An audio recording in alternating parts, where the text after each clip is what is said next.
રામ કૃષ્ણ તો પછી થયા, પછી આવ્યા. જ્યારે ભગવાન નારાયણ વિષ્ણુ હરિ રામ બનીને આવ્યા, કૃષ્ણ બનીને આવ્યા, તો આપણે મંદિર બનાવ્યા. રામે કૃષ્ણએ પોતાના મંદિર નથી બનાવ્યા.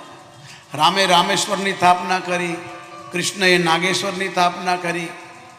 રામે વિંધ્યાચલ વાસનીની સ્થાપના કરી, કૃષ્ણએ વૈષ્ણવ દેવીની સ્થાપના કરી. કૃષ્ણએ શિવશક્તિના મંદિર બનાવ્યા, રામે શિવશક્તિના મંદિરો બનાવ્યા.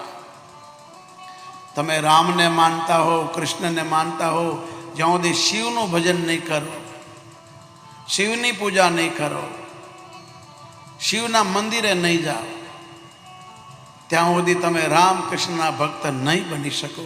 આ રામ બોલ્યા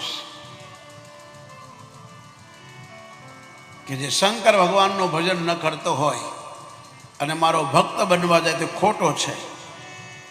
કૃષ્ણ પણ બોલ્યા, શંકર મારા ઈષ્ટદેવ છે.